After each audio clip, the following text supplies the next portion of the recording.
Hey, everybody. Welcome back to Voice for Valor, the podcast where we talk real with veterans about real life. I'm your host, Mike, and today's episode is one that really touched my heart. I sat down with Anthony, a helicopter pilot who opened up about his journey in a way that I think is going to resonate with so many of you. He shared everything: his recent move, the tough strains on his relationship with his partner, Chris, and the healing path he's been walking. What really struck me was how honest Anthony gets about putting his own needs aside to make others happy. He talks about growing up with childhood trauma, the pressure of military life, and how he fell into patterns of self abandonment. As veterans, I know a lot of us struggle with setting boundaries and dealing with our emotions. Anthony doesn't hold back about his avoidant tendencies or the mental health challenges he's faced since leaving service. He gets real about growing up in a broken home and how that shaped him even before he joined the military. Then, when you add the harsh realities of service on top of that foundation, it's a recipe for some serious inner battles. But this conversation isn't just about struggles. Anthony shares how he's finding purpose again, the valuable lessons he's taking from his military experience, and how he's building a life that honors both his past and his future. This episode is really what Voice for Valor is all about: creating a space where we can share our stories, learn from each other, and remember that we're never alone in this journey after service. So grab a coffee, maybe even some tissues, and join me for a real conversation about healing, growth, and finding your path forward. Let's get into it. When did you move into this apartment? Um, very, very recently about that, like a month ago. Okay. So, and and what ended up going down. I'm taking these things out. They're stupid. Um, how do I start? We've been having a very tumultuous year this year. It's been super hard, man. I mean, and a lot of it's me, and the issues that I've carried since childhood. Um, the trauma and the wounding that I've had to deal with, and it seems to this year somewhat it has all come to a head. And I found myself abandoning myself in a lot of ways. So self-abandonment to make sure that Chris was safe and happy, and I basically made it my responsibility for her happiness and her safety. And in a lot of ways, I self-abandoned throughout that entire time, and lost myself and became very resentful. Um, and it just got to the point where the toxicity became to the degree where it just didn't make sense to stay together. It was becoming too toxic too often. I was being triggered and hijacked, like, man, every couple days we were getting into it. And after a while, I just felt that I needed peace more than I needed anything else, so I could start my own healing journey. And I wasn't getting that in that relationship, and that was a very stressful and demanding relationship. And Chris has gone through a lot of her wounding, and she's worked a lot over the years on herself. And I it was less so for me. So I felt like I was always playing catch up, and then I've been single my entire life. I haven't had the relationships and the marriages and stuff that Chris has had in the past. So she's just light years ahead of me in terms of and just being emotionally mature. I found myself lacking a lot of tools necessary to just make a wonderful relationship flourish. And with that being said, I just felt like I was a massive failure on everything, and I didn't have boundaries coming into this relationship. I didn't have any need for him. I was single forever. Like, I didn't, if there was a boundary, man, I couldn't tell you anything about it because I never paid attention. There's no need for it. I had no accountability, no boundaries. I was just a wild person. Can you describe boundaries? Describe boundaries to me. I'm not exactly sure what you mean by that. Are you not allowed to ask her certain things, or what do you mean by boundaries? Boundaries with, for me, it was just, I didn't have any left and right limits. You know what I mean? If somebody did something that that I didn't like, disrespected Christina, disrespected me, disrespected the relationship in general, I didn't have any boundaries, so I wasn't able to speak up and say, hey, like, I won't stand for that. Don't do that. Whatever. Like, what I would end up doing, because I'm an anxiously avoidant person, is I would end up just trying to play the nice guy and play that middle ground of like trying to keep my friends happy, but also trying to keep my partner happy. And what ends up happening, if you don't have boundaries, you can't tell anybody like, hey, I don't like X, Y, and Z. I'm not comfortable with that. Don't do that again, blah, blah, blah. I didn't have any of that, man. Normally for me, Mike, I just would leave the situation. I would just roll out, man. I mean, that's how I've done everything in my life. If things get hard in an emotional way, then I'm out. I'm out the door, man. And then with that, you don't learn boundaries, and you don't learn how to say no to people. You just end up trying to please everyone, and that's always been a fault of mine, is that I try to make everybody happy. I try to please everybody, and what ends up happening is that, nobody's pleased, and your partner doesn't feel safe, and you're not standing up and supporting your partner. And at the end of the day, like, that's where I learned a hard lesson there. You know what I mean? Not standing up for and not supporting your partner is a terrible, terrible thing, and it creates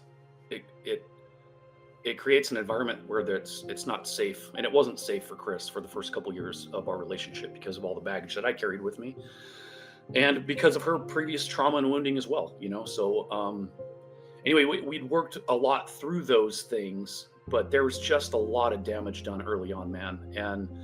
And I truly feel, as much as I still love Chris, as much as she still loves me, I truly feel that that maybe there's too much damage done overall. And I think that's ultimately what drove me out, is I was trying to figure out who I was, trying to figure out where I was going, trying to figure out the next step in my career, trying to figure out who I am as a man, trying to figure out just my health and my mental health and my physical health. And just, it just was so much. And I'm trying to break old habits and generational pain and old trauma and wounding and all, trying to do all this stuff. And I was just unable to find a groove. I was unable to find a point in our relationship where I could thrive in the relationship. And, I take all the blame myself. I probably shouldn't, but I do. Because it's a two-way street. We all come into relationships with our own baggage. But yeah, man, it was really tough this last couple years, and I spent a lot of time away from home this last year doing military schooling. I was gone for like 15 weeks, and it was hard, man. It's hard for Christina to be home, and while I'm out, doing military stuff, and in Alabama, and it came with its own difficulties and whatnot. So anyway, ultimately, the last 5-week course I went to, we didn't survive it, and I came back and basically moved out. That's why I wanted to talk to you today, brother. We are so similar. I know I've shared a lot with you, but maybe not everything. And that's the point of this podcast, is just, we need to talk about these things just for our own mental health and awareness and resilience. But man, I'm a people pleaser just like you. My mom, I love her to the end of the earth, but she was in so many marriages and so many relationships that it created this barrier of trust for me. And so I just had to be a people pleaser just to just to prevent any arguments or fights or dysfunctional relationships. And I know that your background, you were living with, our mutual best friend Sean and his family in high school. Can you talk about some of those similarities? Yeah, I mean, my mom was the same way. My mom was married 4 times. I had various stepdads growing up. Um, and I learned how, yeah, I was a middle child, so I learned how to people please as well. And I learned my avoidant techniques back then too. I mean, when things got tough around the house, I would just leave the house. That's kind of how I did everything. It's like when things got hard, there was an Anthony shaped hole through the door, man. I was gone. You know what I mean? And that's how I coped. So I spent a lot of time away from the house. I spent a lot of time surrounded by friends. They kind of substituted for the lack of a family structure that I had. Um, and there were no attaboys at my house. I remember my house being cold and dark and you know and difficult in a lot of ways. It was very disconnecting at my house. There was no connection. Like, I didn't connect with my mother, and I certainly didn't connect with any of my stepdads. Not until I was an adult, dude, did I learn how to have relationships with my stepdad Howard, who long has been passed away long ago. But I never had a relationship with my dad, my real dad, and that was a tumultuous thing as well. I mean, and we can get into that whole story because that is a story in itself. And yeah, so there was a lot of disconnection and a lot of avoidance on my side, and I never saw a relationship work very well. And when my stepdad and my mom would fight, I never saw how they repaired things. They always did it behind closed doors. So they left us out of it, probably thinking they were doing us a service. But really, I never saw anything good come out of a relationship as a kid growing up. I was surrounded by broken homes, and I was in a broken home.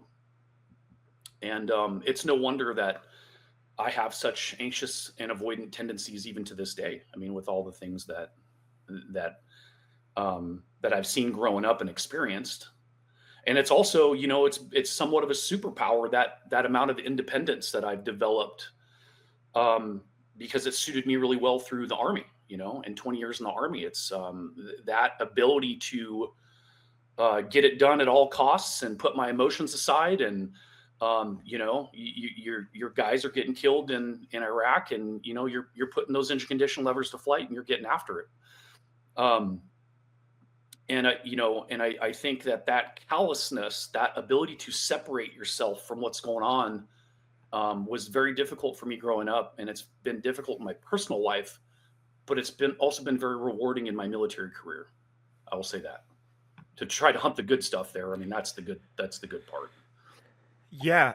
Um, what you're saying, it's all these bells are ringing in my head from what you're saying, because I started talking to the chaplain at work about a year ago, and as I was sharing stories with him, he said that, Mike, you are not alone. You are literally fitting the profile to the T of our extremely successful military members. Some of our most decorated veterans, whether that's combat, leadership, you name it, have very similar backgrounds.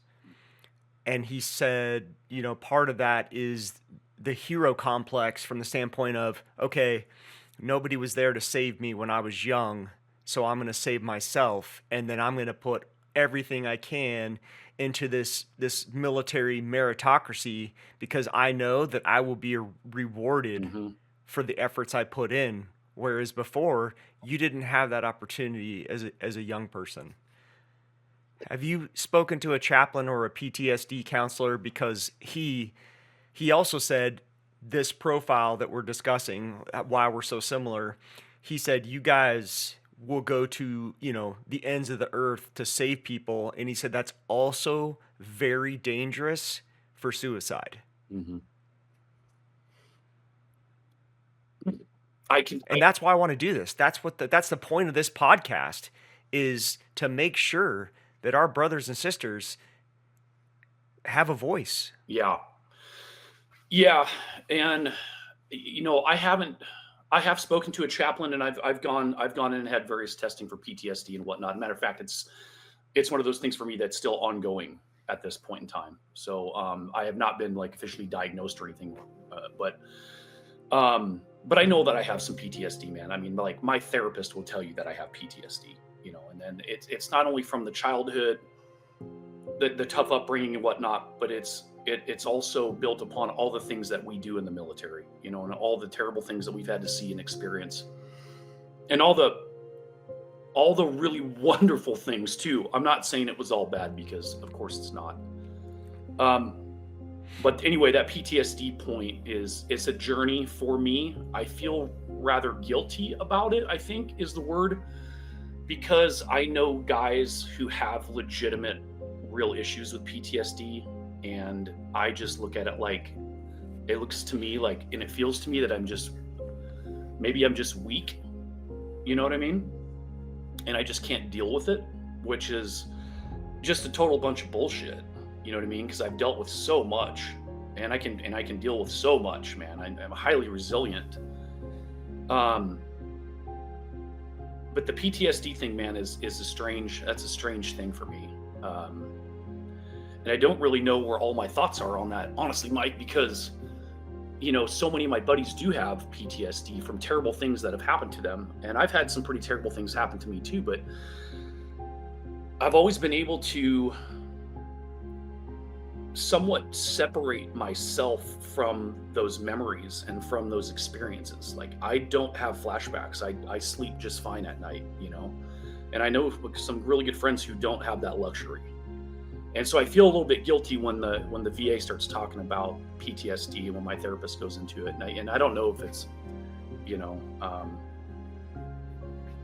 some sort of like maybe survivor's guilt or something. I don't really know how to explain it, man, other than I look at it like, for me personally, I haven't done enough in my mind to warrant a PTSD diagnosis. And that's saying something, man, because I've seen some really terrible shit and almost died in a helicopter, more times than I can freaking count. You need to continue to talk to somebody, because and I'm going to call them excuses. The excuses you're saying right now is the same stuff I told my counselor. Mm-hmm. The same stuff. Oh, I wasn't actually in the shit killing people. I wasn't actually, danger close. My stuff is pales in comparison. Mm-hmm. And he was like, brother, these are all the same excuses. You guys every single one of you say the same thing to yourselves. Yeah, and a lot of my my motivation and a lot of my drive is because I'm surrounded by guys who I feel have done more than me. And I'll tell you a quick story. I mean, like, I've got almost 20 years of service in right now. Chief Warrant Officer 4, got 4,000 hours of flying helicopters around everywhere, all around the world. You know what I mean? And you'd think that'd be enough. But there's still something inside me, man, that wishes I had more combat deployments, that wishes I had more, more time in theater. I mean, I had one deployment to Iraq, man, and I volunteered to go, and then I came back and volunteered to go to Afghanistan, and they sent me to Korea instead. So I have one tour only, and I've got buddies of mine that have 3 and 4, and like, those guys are the guys who I look up to. Like, I don't want to feel like I took the job at the counter drug unit here and flew the Southwest border for 7 years, and the hardest flying I've ever done in my life, the most dangerous flying I've ever done in my life, and supporting law enforcement out here on the border.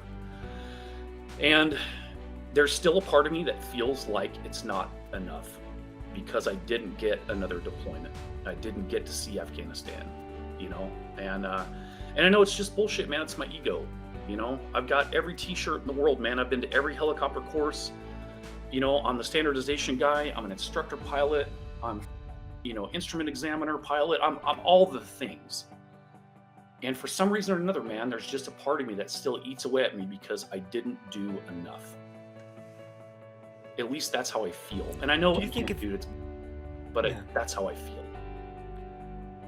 I was going to say, if you had 3 deployments, just being devil's advocate, you would compare yourself to the person with 4 and 5 deployments. If you had 5 deployments, you'd compare yourself to, oh, well, I didn't have any helicopter crashes. Or I feel like it's going to be a moving target. That goalpost is going to continue to never be there.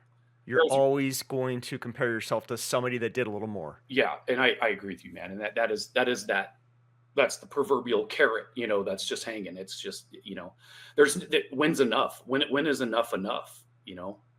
And that's one of those things that I personally have to just come to terms with. And none of those guys that have 3 combat deployments look at me like I didn't do anything. I mean, all my buddies are, anybody who knows me is, I did plenty. 7 years on the border was plenty, man. You mentioned the border. That was one of the questions I had ready for you here was, when conducting border patrol missions versus overseas operations, how do you adapt your approach and mindset? What unique challenges does each environment present? Yeah, so flying Chinooks in Iraq, we primarily owned the night. We'd fly every night, doing just what we call ass and trash missions. Getting about 8 hours a night flying around Iraq, supporting everybody from SEALs to even Delta guys, and then just regular infantry line units and everything in between. And there was a certain purpose that was inherent in the job. And it was great flying. It was a great time. You know what I mean? I had a good time in Iraq. It was difficult though. I learned how to be a pilot in Iraq. I was a brand new warrant officer to a line unit, and I was learning how to do my craft in combat. So it was a trial by fire, and it was a lot of fun. It was a lot of challenging, good stuff. And flying a Chinook, man, it's just, flying a dirty D model Chinook it's just a dream come true, man. Those things they're just powerhouses, man. But we had air superiority in Iraq, so we never really worried about getting shot at. We never really worried about not coming home. You know what I mean? At least those days in 09 and 10. And we did get shot at, and I have a good surface-to-air missile story that I could tell you about. But for the most part, man, it was just learning the job and coming home and playing video games. I mean, that's literally what that whole deployment was. Flying the border, though, man, is completely a different story. I found that my time in Iraq was me as a junior guy, and I didn't know the danger. When you got to the southwest border and you started flying those missions in the Lakota helicopter, you found out real quick that you needed to be really good at that job. You needed to learn how to fly that helicopter very well, because you were constantly flying in flight regimes that were not suitable and not safe. We were constantly low, constantly slow, constantly power limited, constantly flying in mountains that look like Afghanistan, constantly getting stuff thrown at us, constantly chasing dudes around the place, and then constantly having to change your mindset on a dime, because the guys that you're chasing, all of a sudden they run out of water, and the next thing you know, you're saving lives, and you're dragging these guys into the back of the helicopter and taking them to the hospital, or doing a tail-to-tail with some EMS bird or whatever. So you were a rescue pilot, and you were law enforcement. And it was like being deployed a lot of ways, because the flying was so dangerous all the time. And, that's what you live for when you're a helicopter pilot. It's the best type of flying. But when you get a certain amount of hours, you get a few thousand hours under your belt doing that kind of stuff, and you're kind of like, man, how many more hours do I have in me doing this? Like, this is all, every day is a roll of the dice. And so after a while, you kind of go, hey, man, maybe it's time to start looking at other things, maybe a little bit less dangerous than doing this. And that's the kind of struggle I had in the last couple of years I was there. The aircraft were aging out a little bit, and we were really putting these aircraft through the ringer out there in the desert, with all the offsite landings and all the dust and all the extreme heat and everything else in these aircraft. And you got to realize these Lakota helicopters, these are EMS birds on the outside, man. These are hard stand to hard stand aircraft. They're not meant to be doing what we were doing with them. And you start getting a lot of cracks in the tail boom. You start seeing wear and tear on these aircraft that are really bad, that really shouldn't be happening. And yeah, so it's one of those things. Like I grew up flying the border. I learned real quick how serious and how dangerous that type of flying can be, because I almost died numerous times out there on the border, man. I mean, just sheer good luck is the only thing that saved me. It was not my Have you piloting skills, you know. So have you lost any birds on the border? no, we have not in Arizona. No, we haven't. Thank God. You know, your path to becoming a helicopter pilot was definitely not the traditional path. What moment or experience from your early life sparked your dream of flying for the military? I've got a great story for this, Mike. And I don't know if I've ever told you this story, but so my dad was dating, and this is early 80s. I might have been in first grade. My dad was dating a woman who had two boys, Jay and Jamie, and their dad was a pilot, an Army pilot in Vietnam, and they had his helmet. One of the boys had his helmet, and it was all shrapnel ridden and had gun bullets in it and stuff, usual Vietnam kind of stuff. And I remember being so fascinated with that helmet. I took it into show and tell one day, and I said, hey, this is my buddies. This is their dad's helmet. He's used to be an Army helicopter pilot, and that's what I'm going to do when I grow up. So I always had it in my mind, even from that early of an age, that I wanted to be a helicopter pilot. And it wasn't always just in the Army either, but it turned out that the Army was the best place for me. So yeah, fast forward to even just a few years ago, I got in touch with Jay, and I told him that story about me taking his dad's helmet in.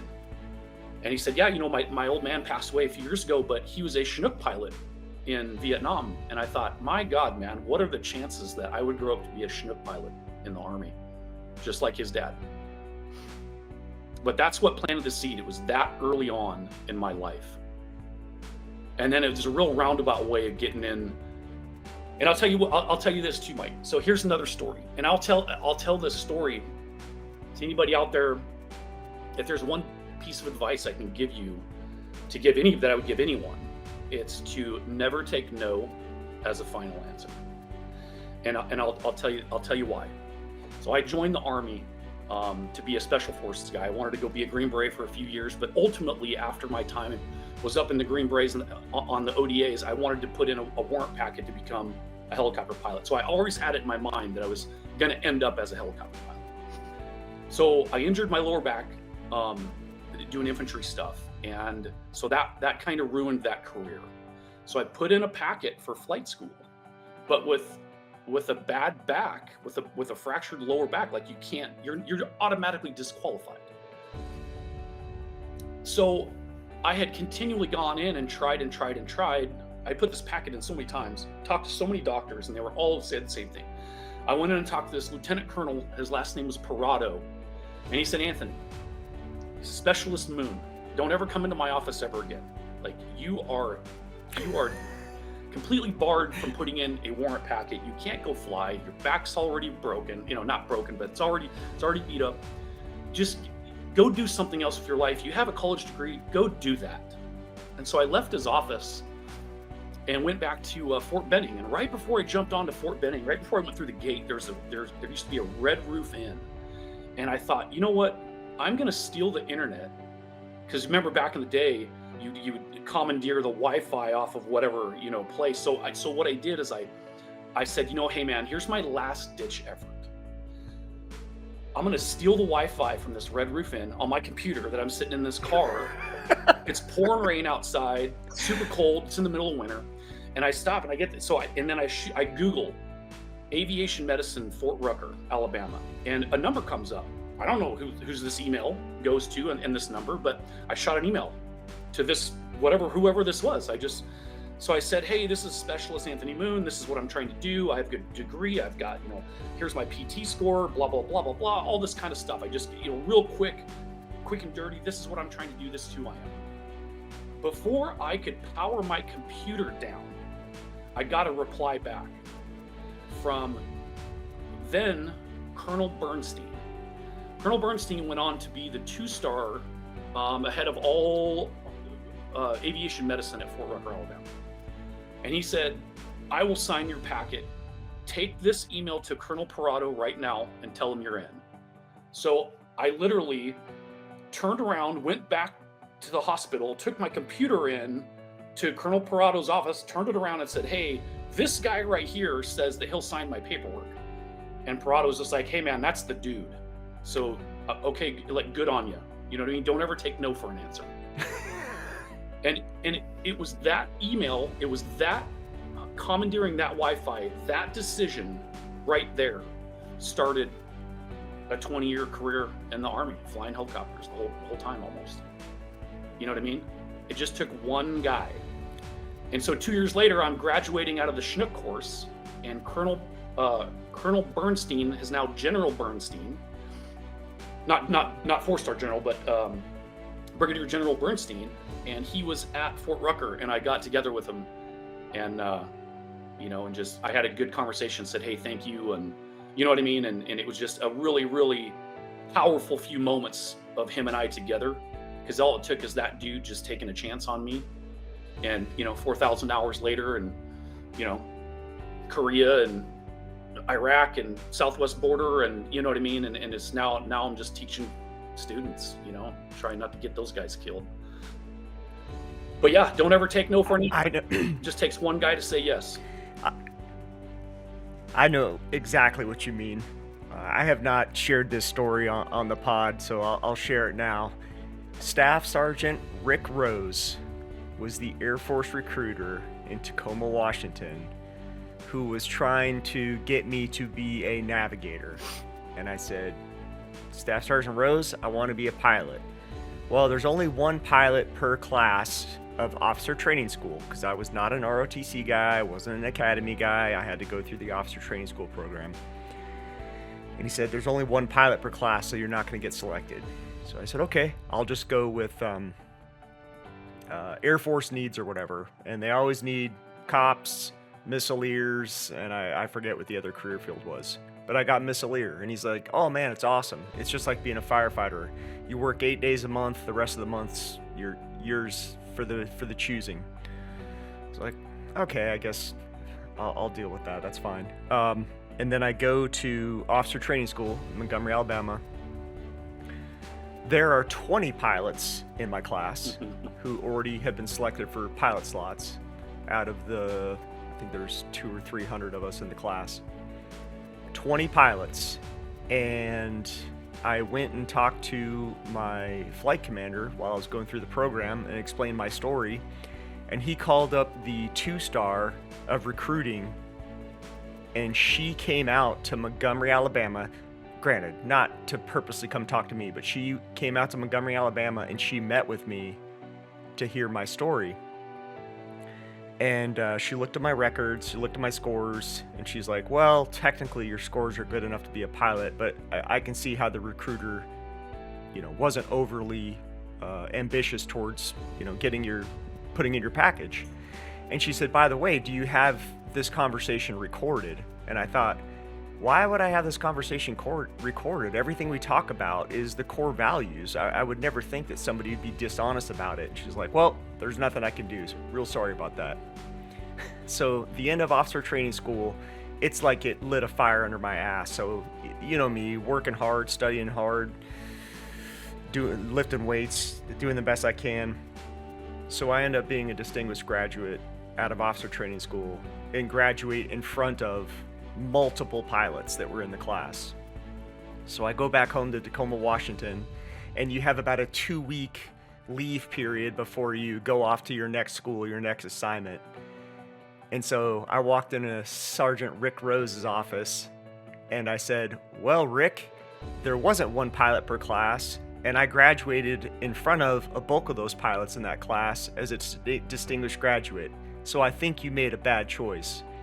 His face lost all the blood.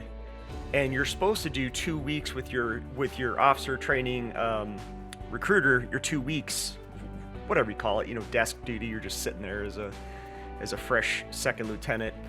And he sent me to the University of Washington recruiting team because he was so embarrassed about what he did. And, I could look back and woe is me and blame him for all this stuff. But man, everything happens for a reason. Because when I went to space and missile training, talk about embracing the suck. That was such a difficult program, and you were just treated like garbage during your time in the missile fields, that it built this level of resilience in me that I never would have made it through pilot training if I hadn't done missile training first. Mm-hmm. So there's sometimes I'm like, you know what, Rick? Maybe it's kind of good that you screwed me over, because in reality, it gave me the resilience to succeed in pilot training later on. So yeah, that's the whole, nothing's happening to you, everything's happening for you. Which is a hard lesson, by the way, which is something I'm still learning. That's, yeah. Well, when we were talking about relationships earlier, my relationships in my past were very similar to yours. When things got rough, pack it up. It's over. We're done. This is it. And so until I met Heather, over 21 years ago, man, I was never going to get married. I wanted no relationships, no responsibility. That's when Sean and Sam and I lived together. And it was just like, it was us against the world. We're young guys doing whatever we want. I have no time for women or relationships because of that constant hurt, that lack of trust, that just fear of failure. So once again, man, you're not alone. I felt the same way. I mean, Heather is just a godsend to my life. She's the mature one that keeps me on the straight and narrow. Yeah. Without her, Christina my was goodness. a lot of the same too, man. They say, your partner's your greatest teacher. Just be patient for the lessons. And I feel like I was just on a PhD program for relationships over the last 4 years with Christina. Because she really was an incredible partner and an even a more incredible, teacher of just all things relationship. She's an incredible woman who I'm so grateful for, even to this day. And I mean, if there's ever a chance for her and I to patch some things up into the future, man, I mean, I would count myself, to be the luckiest guy in the world, man. She's a real catch, man. She's a real gem. But yeah, I was one of those kids, Mike. I was one of those kids, and I didn't realize it at the time. And the kids I'm talking about. It's the kids that you look at and you just go, man, that kid doesn't stand a chance.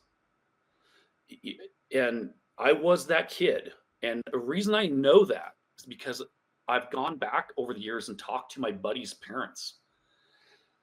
And I'm still good friends with all my dudes from high school, man. So we all go way back, middle school, and so I've known their parents forever. And their parents would tell you we never thought you'd amount to anything.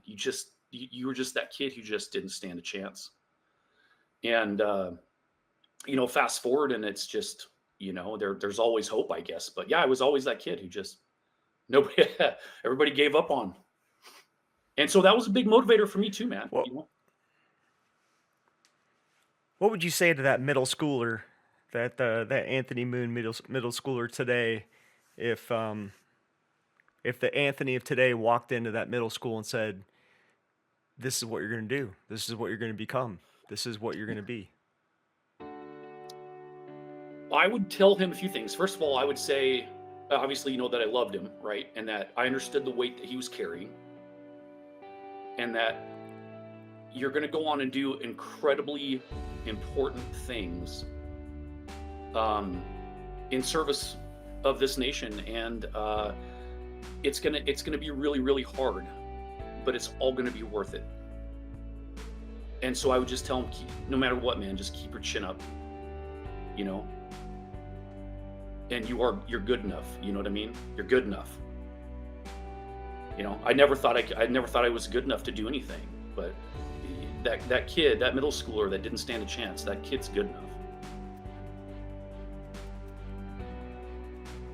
what do, what can we do? I mean, that's why I'm having these conversations. I just want some middle school kid to watch this and be like, yeah, people say I'm a screw up, or my grades aren't good enough, or I did this wrong, or my parents, they don't have any faith in me, or my neighbors, my buddies at school think I'm a loser. I mean, I just want those kids to see this and see and hear of your accomplishments. And guess what? What you didn't mention to that middle schooler is you only did one deployment in Iraq, so you could have been better.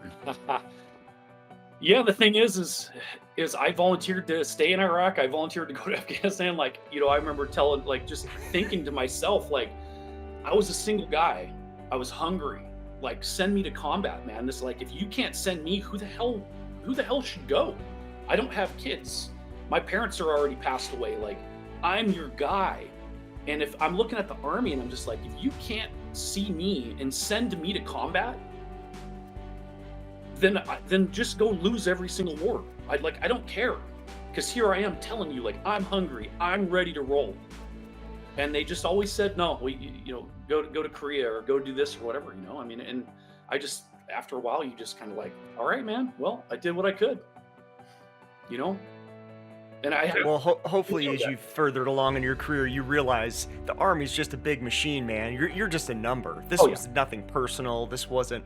I mean, the human resources machine cannot pick and choose who's going to go to the next Afghanistan deployment. Yeah, man. No, and that's exactly right, man. You're just a cog in a machine, man. You're just a slot. And that's all you are. You're filling a slot. And the faster you recognize that, and I tell you what, the faster you realize and you get comfortable with the fact that you're completely expendable, the better your life will be in the military. And the Army's terrible for that too, man. They're really good about making sure that you're not that important. And the more that you're okay with that, the better your life in that uniform will be. You know what I mean? I think about year 6 is when I was like, okay, I got it now. I'm going to stop being angry that the Army's just so completely fucked up all the time. And then everything just gets better. And you start just realizing that, hey, man, I don't have to worry about this anymore. You know what I mean? They're going to do what they're going to do. And I can only control what I can control. You know what I mean? Man, you are so right. I think I was around that same time, that 6 or 7 year mark. We were flying a mission to Afghanistan or whatever, and they were rerouting us. So we weren't going to go back to Germany. We were going to go to Al Udeid. And so we're getting on the phone. We got a SATCOM in the airplane, and we're complaining about, like, we don't have the gear to go to Al Udeid. We left our stuff in Germany. That's where we're supposed to go back to. And the planning manager, he's on the phone, and he's like, listen, Captain, I am literally looking at the entire globe, and there are 200 C-17s flying all over the world. You are just a blip on my radar. You're going to Al Udeid. Mm-hmm. It's like, yeah. And copy that. And I'm just a blip. I'm just a blip on the screen. And this being at your rank and at your level, it's like there are people that are seeing things at the macro, things that I don't understand. Mm-hmm. And you have to realize too, man, being a warrant officer, I don't know what's going on even outside of my freaking wheelhouse, brother. Like, I know about my helicopter and my mission that day. And other than that, I don't see or understand what's going on at that level. And again, at that point in time, when you just realize that there's shit going on that you don't realize, you just have to trust the process, man. You got to trust those people up there are looking out for the greater good of everybody. And sometimes, bro, that means that you're staying, overnight at some place that you don't want to stay overnight at. You know what I mean? And that's just the way it goes. At the end of the day, I'm just super happy I get to fly really good helicopters. You know what I mean? With some really cool shit on them. Yeah, I was just telling somebody the other day. I said, look, the thing I like about flying is the camaraderie and the cool stuff, the low levels, the air refueling, the amazing locations we get to go to. I'm like, I have absolutely zero interest in the airlines because none of it is the fun part. You don't get to pick who you fly with. You just go to these major international airports. Nothing about it is exciting or dangerous. I'm not discounting the fact. Look, there's lots of, we both have lots of good friends they're airline pilots. Oh God, It's most nothing of against them. most of It's them. just Yeah, that's not what excites me. yeah, What excites me is helping people, mentoring people, leading young people, helping folks make good decisions.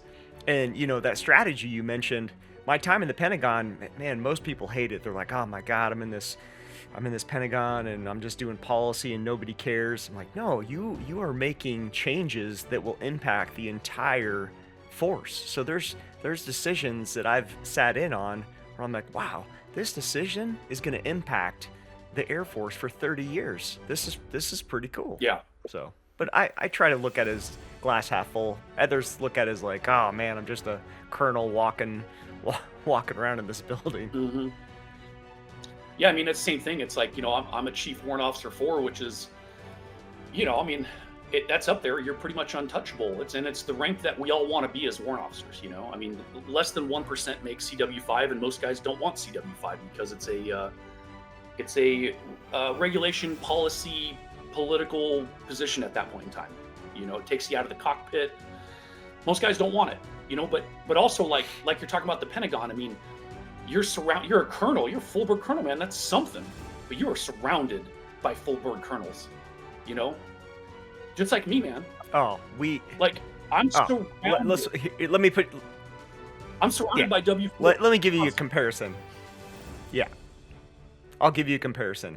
I went out to Altus, Oklahoma for C-17 requalification training, and it was me and another colonel.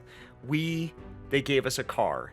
They gave us a stocked bar. They gave us a stocked refrigerator. They called us and asked us if we want wake-up calls. They called us to see if we wanted tours of different airplanes on the flight line. I mean, we were treated like gods. And then I go back to the Pentagon, and I'm in like 10 square foot cell, no windows. Nobody gives two shits Yeah. about anything of your quality of life because, like you said, you're just a number there. Mhm. I mean, hello, we're sharing the bathroom with 4-star generals. So I was literally taking a leak next to my buddy General Clark, and I was like, "Wow, sir, you don't have your own bathroom?" He's like, "Not until I'm SecDef." I mean, it's just you're just a number. You're just a number in that building. Yeah. Yeah, the first time I ever saw a four stars on a guy's chest, it's incredible how much weight that just 4 stars is a lot, man. When you're dealing with a legitimate general, I met General Odierno in Iraq when he was a 4-star, and then I had the luxury of when I got the new Bravo model transition, the state chose me to go up and fly the chief of National Guard Bureau, 4-star General Daniel Hokanson, when he was still around. So I got to go fly. Awesome dude. He's such a good guy. Dude, just the greatest guy. I am so unbelievably lucky to have logged a 2.5 hours with that dude as my co-pilot. We had the best time, and just what a great guy. I felt so much better knowing that dude was at his level making decisions for guys like me. I just really appreciated him. Great dude. Yeah, I just photographed a promotion. A member was promoting to colonel, and General Hokanson was the officiant. And I said, "Hey, sir, you don't know me personally, but I know you're an Oregon Guardsman, and I'm from Washington State." So I just had to say hello. And he's like, "Oh my gosh!" And we just started chatting for a few minutes, and he was like, "What can I do to help?" And I was like, "Look at that! I'm here just taking pictures at a ceremony, and you're already asking what you can do to help." Yeah. So really solid guy. Just awesome guy, man. Yeah, all around. Really happy about that guy, man. Such a good dude. So back to your Iraq thing and your deployment to Iraq. Given your experience there, what do you wish civilians better understood about the human side of military service? So I'll tell you what, I think when people say thank you for your service, I know what they mean, right? We're put into harm's way, we it's a difficult life in a lot of ways. It can be very difficult. You're away from home. It's a lot of training. It's a lot of schooling. It's just so I understand what they're talking about when they say thank you for your service. And I think for me, what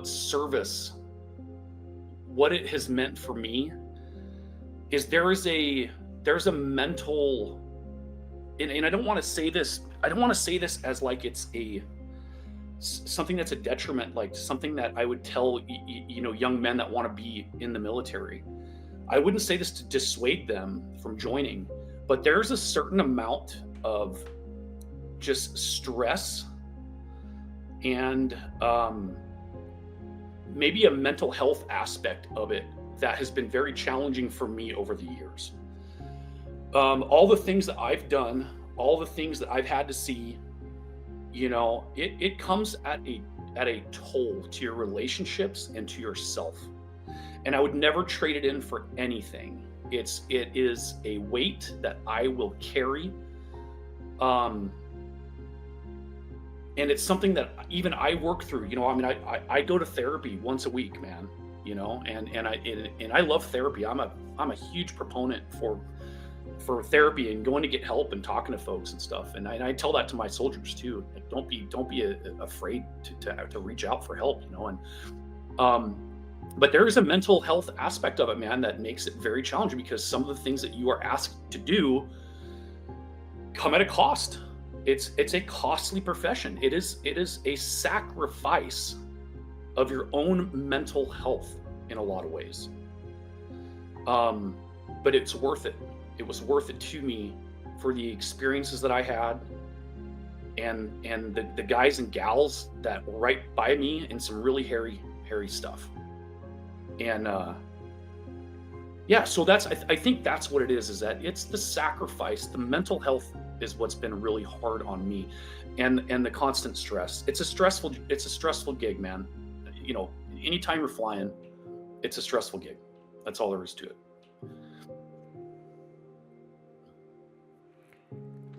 I wouldn't trade it for anything.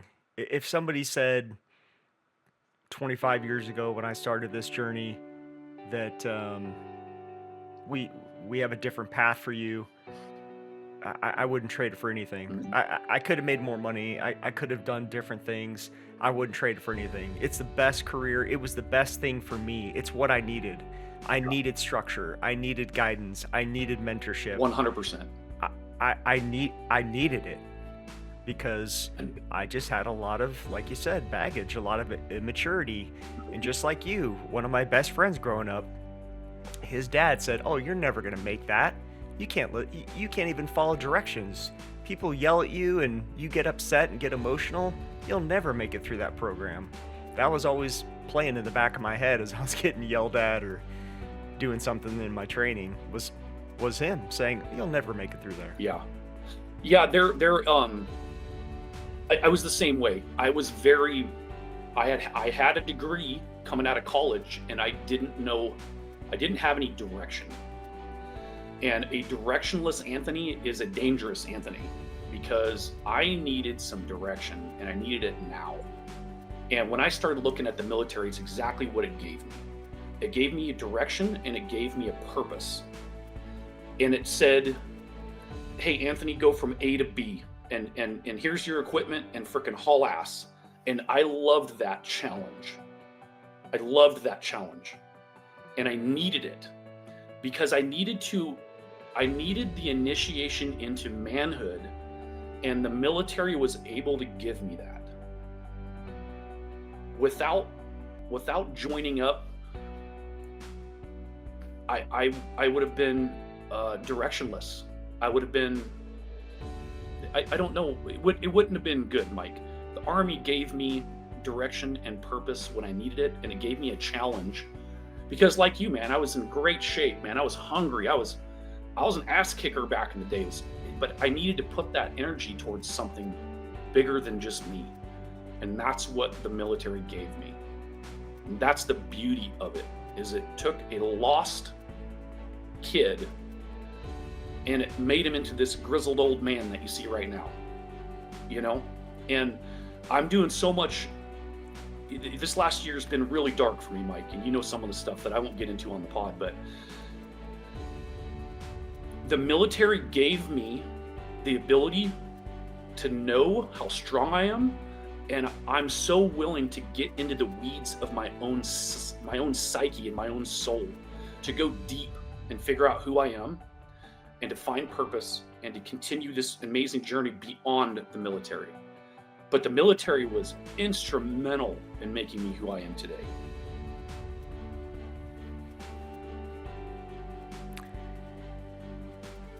I love the fact that you were talking about purpose. So important. I feel like right now our youth are just they see all these things on social media. Everybody's rich or has fancy things, and it's always this, well, I don't have that, so I'm less than. And that's why I keep saying a purpose-driven life is worth far more than money and material things. Getting up in the morning and knowing that you are part of something greater than yourself, it's priceless. And Heather always teases me. She's like, here he goes again. He's on his soapbox, so, always recruiting kids. I'm like, damn right, because it changed my life for the better. Yeah. And every time that I have a chance to talk to a kid about what they're going to do with their life, I will say the same thing again. Yes, have I seen dark things? Yes, have I had to kill people? Yes, have I done things that inside my soul hurt at times? Yes, but 98% of the time, boy, it was worth it, and I will not change that. Yeah, man, I'm with you. I'm a broken record when it comes to talking to anybody who wants to open up about the military. And a lot of times it's kids from my friends, and they want to talk to me because they've never served. Say, hey man, can you talk to my kid about joining the Army? Absolutely, I would love to.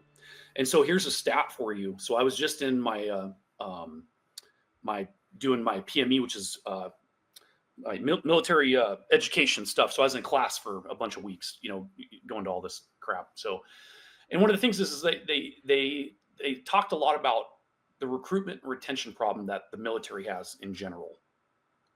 And really and I'll tell you this much, the Army doesn't really have an answer for it at this moment in time. It's just too big. It's too convoluted. There's too many parts and pieces. And really the Army's struggling right now on how to retain folks. So, excuse me, the biggest statistic that came out of that really stuck with me is that in 1980, the up to 40% of the United States had a person in their lives that served. So you had an uncle, a brother, somebody in your family. 40% of the country had knows somebody that had served. Fast forward to 2020, it dropped to 12%. So what that means is that people don't even, not only do they not understand the military life at all, they don't even have anybody to go to anymore because they don't have an uncle that served. They don't have a brother that served or a cousin. They don't even have a friend. Nobody serves anymore. So without being able to go to somebody to talk to about that kind of stuff, what do? You just don't serve. You're scared of it. Why would I want to be a part of a machine that's going to send me off to war and do all this stuff? Because you're not getting the full story. You're going to be asked to put your life on the line. Absolutely. You know what? That is empowering. That's incredibly empowering. That I get entrusted, and we get entrusted to go fly all these dudes around in these crazy helicopters and airplanes and drop them off in the middle of freaking nowhere in the 3 a.m. and you're entrusted to go do that. Like that's so empowering. That's incredible that that your government trusts you to go do that. Sometimes I've literally flown missions before where I'm like, does the Army, do they know who the hell I am? Because I wouldn't trust me to do this. You know what I mean? Oh yeah, I know the Tony Moon from Georgia State. It's just like, but somehow or another, man, but it's been incredibly empowering, man. And you find out what you're made of, dude, real quick, man. And that's an empowering That's a really good thing to know as a man in today's society. You know what I mean? Like, I know what I'm worth, Yeah. you know? As the group commander down in Charlotte, North Carolina, this was during the last election when it was Biden versus Trump the first time. And North Carolina's a kind of swing state, so they were Trump was there a bunch of times, and I thought to myself, man, I'm in charge of this $2 billion flight line, and here comes Air Force One taxiing in, and the presidential candidate for the United States is going to walk down those steps, and I'm in charge of this, right? And so that best friend growing up, whose dad said, you're never going to make it, you can't handle people yelling at you, and now I'm literally on this flight line where the president of the United States, or the candidate for the president of the United States, is going to walk off that airplane. I've had to pinch myself a few times. Yeah. I mean, that's impressive, man. That's really impressive. But so because like you said, job? I mean, you're like, hey, are you sure you're gonna trust me at this? Because do you know some of the dumb stuff I've done in my life growing up? Totally. Yeah, totally. And we're all redeemable, and I think that's what's kind of cool, man. Like, I came into the Army and I was able to reinvent myself. I was able to invent myself, and that's a pretty powerful thing, man. If you put a suit and tie on and you go to Wall Street, man, I don't know if you can necessarily do that. My brother-in-law, very successful in the banking and the finance industry, just gobs of money. I wish he would give me some to help me support this podcast, because it cost me about $300 an episode to make it. But he's like, I don't care about my money. He's got a fancy place in Newport Beach, and he's like, dude, I'm way more interested in what you're doing. He's like, you're changing the world. I'm just pushing money around and buying businesses. I was like, hey, I tell you what, let's just trade. Yeah. I'll take your $50 million and you can go fly this airplane and we'll call it good. Yeah. So yeah, I mean, I just say that as a joke, because I would never trade it, man. This has just been an amazing experience. So one thing I had a question for you is, what's the most important lesson about leadership that you've learned from the cockpit that applies to life on the ground? Oh, geez, man. I think the most important thing, I will tell you this, as a helicopter pilot, the most important thing, and I'm sure it's the same way as a C-17 pilot, you need to be so far out in front of that helicopter, in front of that machine, that when things take a shit on you, and they will real quick, you need to already have a plan in place, like well beyond that helicopter. And so when I go out and fly, I have an idea of sort of what that day is going to look like. And I'm already thinking of contingencies. And you just get that stuff off. It's all just experience, man, just because I've seen it so much. That way, when shit goes south, I already am prepared for what I need to do. And it needs to happen right now. You know what I mean? And I communicate that to my crew. Like, we talk about these things. We talk about them in crew briefs, and we talk about them when we're flying. And I'm way in front of the helicopter, and I'm constantly asking younger guys, like, I see where you're going. What are you going to do if X, Y, and Z happens? And they're like, dude, I don't know. Okay, well, then maybe let's not go do that. Or maybe let's come at it from a different angle, or a different altitude or airspeed or whatever. Because inevitably something's going to happen. Something's going to go down, right? And I think that on the ground, if you know yourself, and listen, man, I'm not a professional about this, man. I'm still learning about myself as well, man. I'm peeling back so many layers. And I think if you really have your purpose and you're leading a purpose-driven life, like we were kind of just discussing, then when shit goes south, which inevitably it will, at least you still know where you're headed. You know, I'm out in front of my life. Not all the time, dude. There are times where I just flat out struggle, man, and I'm lost. But most of my life, I know where I'm heading, and I'm already there. I just haven't got there yet. But I won't walk around just aimless. You know what I mean? I'm not going to let that helicopter fly me. And I'm not going to let life walk all over me. I'm going to take charge of that. As hard as that is for me right now, personally going through the shit that I'm going through right now, I know that at the end of the day, I know where I want to go and I know where I'm going to be. It's just a matter of getting through some nasty shit to get there. But because I know that I'm getting there, that's what it's about, man. And the military, I imagine, is what taught you that, because that's what the military taught me. Oh, dude, I didn't learn that from mom and dad. Yeah. That's old Uncle Sam right there. As I prepare to retire, and I'm going through the transition program, and you go to all these retirement prep classes on how to fill out a resume and how to construct an interview and all this stuff. I had a life coach. There's a program called the Commit Foundation, and they help mentor senior officers that are preparing to retire. And as I'm going through that program, they're like, bro, you are not the typical guy or gal that's filling out a resume or seeking out a job. So if these major companies think, oh, well, you're a colonel in the Air Force and you work at the Pentagon, so you fit here. They're like, no, man, you are completely different. You are such a resilient go-getter guy. Don't accept these mid-tier jobs just because they say that's where you fit in these large organizations.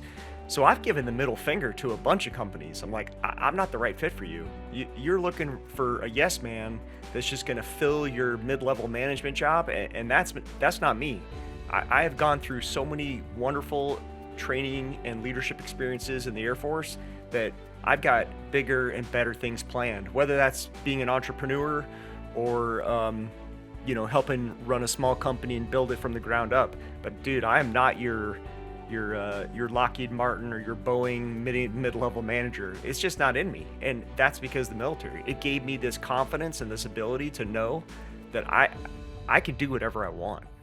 Yeah. And so yeah, I see that in you as well. That's incredibly important, man. And here's the thing too. And I was just on a call with kind of like a TED Talks guy. His name's Scott Fitzgerald. Really incredible freaking dude. Sat down with him for about an hour and a half on a Zoom call. He does a lot of coaching and stuff for like CEOs, CFOs, that kind of thing. People pay a lot of money to have him sit down with them, but we have mutual friends, so I ended up getting connected with him. And he really, he's really big in like, hey man, go get a purpose, like find your purpose. It's like, okay, cool, man, I'll do that. But secondly, he was like, when you join the military and you become a warrant officer and you fly helicopters, don't let the society tell you that that's all you can do. Because what ends up happening is I start thinking I'm pigeonholed because I only know how to do one thing, and that's wiggle sticks on a helicopter. And this is Scott's an old OH-58 Army helicopter pilot from way back. So he's like, you get so much schooling, and yeah, you know how to wiggle sticks, but you are trained in so many other things. Project management, program management. You have all of these skills that you don't know, but when you get out in the civilian world, that those traits are going to come. They're going to be really, really well received in the outside world. Because I do sometimes go, man, am I going to continue to fly? It's all I know how to do. And Scott's like, no, dude, like you know how to do many, many, many, many more things than you think you know how to do. And I think that's a really valuable lesson too. It's not, you're not just up flying helicopters, man. You are a manager of people and of systems as well. And there's a massive amount of carryover that will bleed over into the civilian sector. It's basically just limitless, man. Guys like us are just, it's hard to figure out what I want to do on the outside because, damn, dude, I could go do anything and be really good at it. It's a matter of linking it to to a purpose. Because my second Yeah, of my life, dude, it's gonna be purpose driven, man. It's not gonna be for paychecks or validation or anything. It's gonna be purpose driven. completely agree with you, brother. And that's, I really flipped a switch, when our mutual best friend Sean took his life. It it it changed something in me where I was like, what am I doing? Am I here to do what others want me to do, or am I here to do what I want to do? And what I want to do is help save lives, mentor others, and be there for people. It's far more important than a particular salary. Now, granted, we're in financial situations here where we have the benefit of having a retirement program, having a disability program. So we've put ourselves into an enviable position when it comes to that 20-year reset. Yes. But man, I want that 20-year reset to make a difference. And so I've been offered very high value jobs, and I'm like, guess what? I would rather have 1,000 people at my funeral than a bunch of money in the bank. So I'm gonna go down this path. Yeah. And I would tell you, I don't think most people would go down the path you're going down, Mike. So kudos to you for leading with your heart rather than with your pocketbook, Yeah. And I just, like I said, I don't think I would have thought this way if it hadn't been for Sean taking his life. It was a real I think about him all the time. Yeah, that's a real wake. This Christmas I wore his sweatshirt. Everybody had their Christmas pajamas on or whatever, and I turned to Heather that morning and I said, I'm gonna wear my Sean sweatshirt when the kids open presents. Is that all right? And she's like, of course. Dude, as I was wearing that sweatshirt and the kids are unwrapping stuff, I was just so mad for not being here with us to be part of this.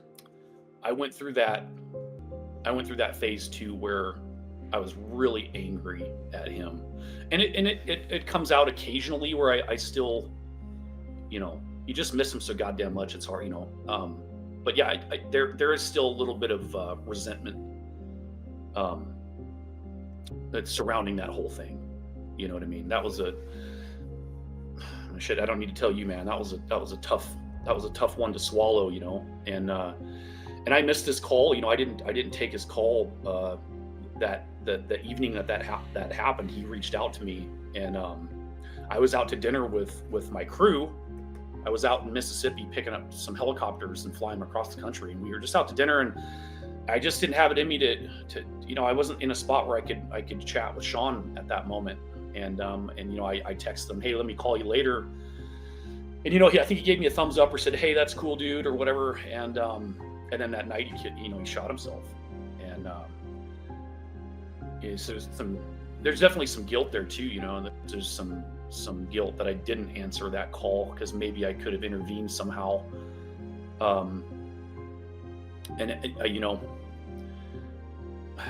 He'd been struggling, man, for just so long. I mean, and not to get into any of this stuff on the pod, but he just had he was a very intuitive and spiritual guy in a lot of ways that I don't even think that he quite understood. And I know that was somewhat interfering with him. And he'd been on some sort of a kind of a slow deterioration, man, for a long time. And I really did what I could to try to drag him, kind of pull him forward, because I was doing a lot of inner work myself at the time. And so I was talking to him a lot about, like ayahuasca and therapy and, reaching out if you need help and drinking less and just all the things, man. And, Sean was, him, man, if he was a hard guy to reach into like that because he's so stubborn that if he didn't feel it necessary to go forward and he just wasn't going to, man. You couldn't pull that guy. What an experience though, man. Somebody asked me one time, how would you how'd you explain Sean, in a sentence? And I just said, dude, I could do it in a word, man. He was an experience. There's just no other way to put it, man. Yeah, Heather and I don't argue often, but after his death, we had a pretty heated argument because my guilt is the fact that I chose my work over 4 a.m. drunk phone calls that I know are going to take an hour Yeah. to go through. Dude, my job, it's stressful. It's go. It's 50, 60 hours a week. And that's an excuse. I'm ashamed that that's an excuse. And so Heather became the wingman who would stay up all night talking to him. Yeah. So when I told her that I was going to go out to the funeral, and be a pallbearer, she was mad at me. She's like, why do you get to go and I don't get to go? And I can't remember. She was visiting family or friends, so she wasn't even in town at the time. And I was just like, it hurt. But it hurt because I knew that I'd been giving myself excuses to not always be there to pick up the phone. So good on you, man, because you picked up the phone more than I did, and I always work through that guilt. We all do, Mike. For not being there all the time. We all do, man. I've had this conversation with every single one of our buddies, and those conversations, on the phone with Sean for an hour while he talked about Sean, very drunkenly, super fun, super entertaining, but also, man, like just exhausting. And we've all avoided Sean's phone calls for years and years, man.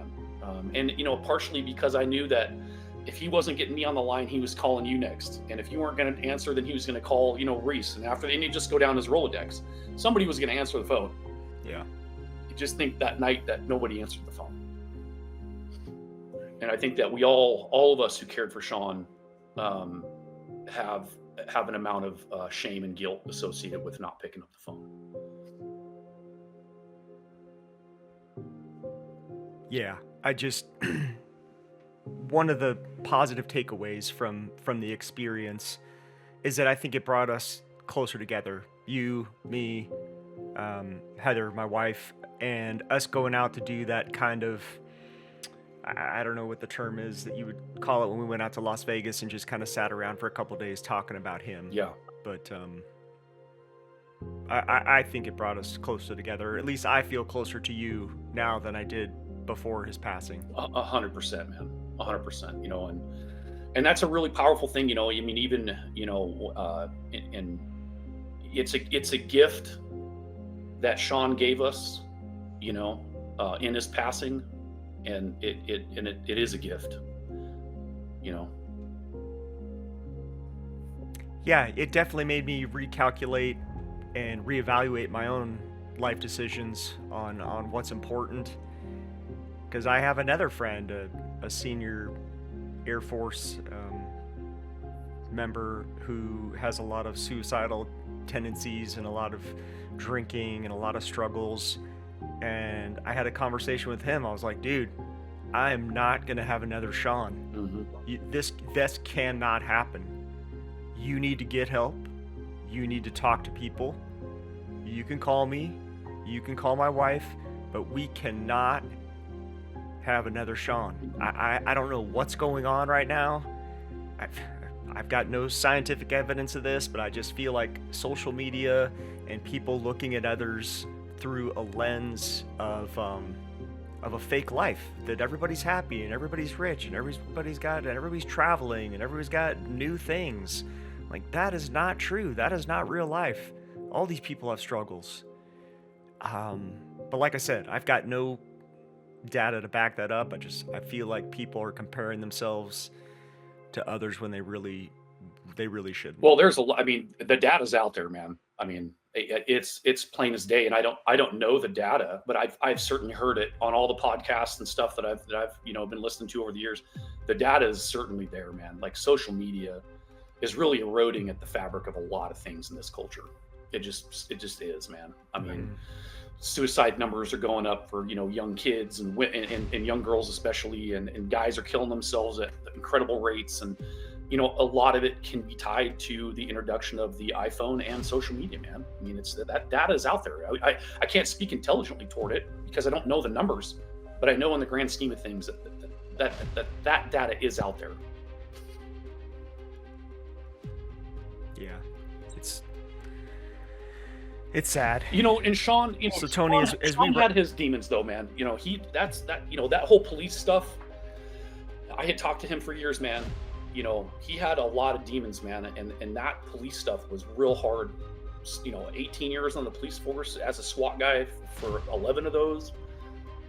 I know he had seen and dealt with more than his fair share, man. He got dealt with a lot, and he had a lot of trauma and wounding from younger years in his life too, from him being a kid as well, man. You know what I mean? There was some really deep-seated trauma and wounding that Sean dealt with, and he never dealt with it. You know what I mean? He didn't talk about it. He never sought help for it. But I know it was there, man. Him and I talked many times about it. Those heartbreaking. I interviewed someone else on. It wasn't surprising. Yeah, I interviewed somebody else on the force with him, and I was just telling her, I said, I just have such a tremendous amount of respect for you guys in the force because you just see the bottom of society every day, and that would slowly erode my faith in mankind if all I saw was problems, domestic violence, drug abuse, criminals. I mean, it would just wear me down. I just have a tremendous respect for people that continue to do that mission day in and day out. It's simply one of the most difficult, horrific, important jobs out there, man. I would never want it for myself. I don't know if I'd be strong enough to do that job. Dead serious. So hats I don't off, think I would be either. Yeah. Well, brother, before we wrap up, what's a question that I have not asked that you would like to share?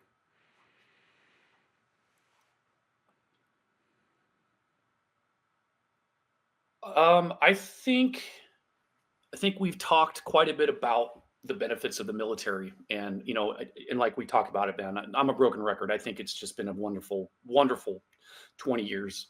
And I would go back and do the same damn thing all over again if I could. I really would. I have been learning over the last few years that the most important thing is peeling back some layers and really getting to know yourself.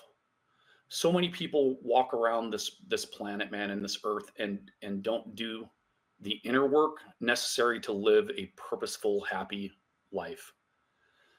And I will tell you, man, that with the trauma and wounding that I have, peeling back those layers, it's the hardest thing and it's the ugliest thing that I've ever had to do. But don't be afraid to do it. Because on the other end of that, there's a purpose-driven and a happy life on the other end of that. And you know what? The best thing a guy can do is to not lose focus that there's something better out there. And also, you know what, man? Choose a good partner. I know I'm having issues with Chris right now, but she's the best thing that I ever did for myself. She's been supportive, loving. She's pulled me along through this journey. She's made me want to be a better person. And she's just an absolute light in my life as a partner and as a friend. So I would tell guys, choose a good partner. And surround yourself with good dudes, man, because you're the average of the 5 closest guys you got, man. So choose good folks, man. I like that. I'm gonna steal that. You are the average of the 5 closest folks in your life. I stole it from Mark Manson, so you're welcome. Tony, thank you so much for catching up, man. My brother. Absolutely, man. Nothing but love for you, Mike. Hopefully give my best to Heather too, man. She's a fucking rock star.